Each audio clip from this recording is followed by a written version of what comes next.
My daughter's dad and I have been saving equally for her future, but my son's dad has been spending for himself. Now he expects me to split my daughter's savings with our son so he doesn't grow up poor. Posted by u/ximc Luke. I have 2 kids, Alice, 12F, and Ben, 6M, with different dads. My ex, Alice's father, and I have a joint savings account where we've been depositing £10 per week each since I found out I was pregnant with her.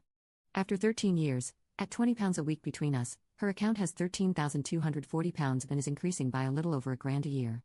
When I found out I was pregnant with Ben, I created another savings account for him. Liam, his father, had a pre-existing savings account with a couple of £100 in it and thought he could build off that, so we have separate savings accounts for Ben. After 7 years, at £10 a week, the account I have for Ben has £3,610. If Liam were also contributing £10 a week, as Alice's dad is for her, Ben would have over £7,000. However, because Liam uses a separate account, I couldn't keep track in the same way as I could with Alice's account. Liam says the account for Ben that he controls only has a couple £100, so while our son should already have over £7,000 in savings, he has less than £4,000. It seems that not only has Liam consistently forgotten to put money in, but he's also withdrawn 2 amounts, one for half the cost of our son's school uniform and one for the cost of his football kit. The idea of these accounts is that the kids get them when they turn 18, untouched in the meantime, so they can use the funds to help with university, put money toward a car, use it for rent, or even buy something really impractical and expensive that they wouldn't otherwise be able to afford. I make a bit more than Liam, but not much. I could afford to mass deposit the missing money right now and tighten our belts next month, or I could double my contributions to Ben's account until the difference is made up, which would take about 7 years. Liam thinks I should add their total and then equally divide the amounts in both accounts between the kids or take what's missing from Alice's account. Liam says he can't afford to make up the difference himself right now and won't be able to contribute £20 a week for 7 years to make up the shortfall. We have shared savings, about £2,000 in an emergency fund, and a joint account for household expenses like food and bills. We could take money from the emergency fund, but that is meant for emergencies. It just doesn't seem fair that Alice has significantly more than Ben, but I'm unsure how to fix it without being unfair to her. Edit. Technically, Liam is my fiancé, not my husband, but we've been together for 7 years, lived together for as long, and are currently wedding planning.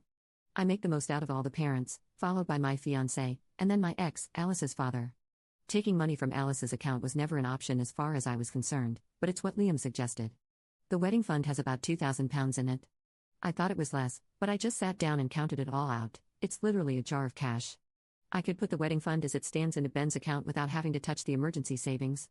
If I did that, Ben would be much closer to where he should be, and Liam would only have to double his contributions for a couple of years to make up the rest of the difference.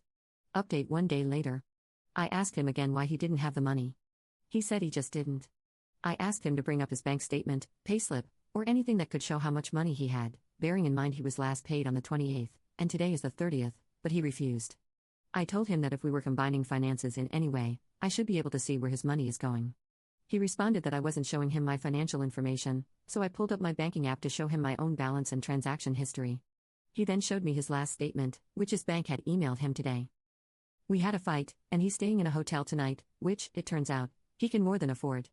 He has nearly £60,000 in his personal current and savings accounts, presumably meant solely for himself. Essentially, after leading me to believe he had put aside £3,500 for our son, he admitted he had only allotted a few hundred. I had actually put aside the £3,500 to combine with his.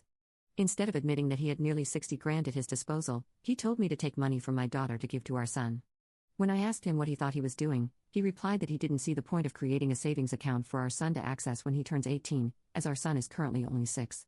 I explained the concept of saving up again, but he repeated that our son wouldn't need the money for years, so he didn't see the point of building it up for the past 7 years or for the next 11. I told him he could have just been honest with me 7 years ago instead of lying, and he could have told me the truth at any point in the last few days. Instead, I've been tearing my hair out over what to do to make it up to our son, and he has watched me struggle, dismissing me as dramatic and worrying over nothing. I cannot see us getting married after this, not ever. It's not just the trust issue but also the fact that, knowing he had nearly £60,000 in savings, he decided it was okay to guilt-trip me into taking money meant for my daughter to fix his mistake. The wedding is 100% off. I don't see myself forgiving him anytime soon, but we have a son to think about. If nothing else, I'm going to have to figure out how to co-parent with him. Commenter. I just need to know about the look on this guy's face when he showed you his bank accounts.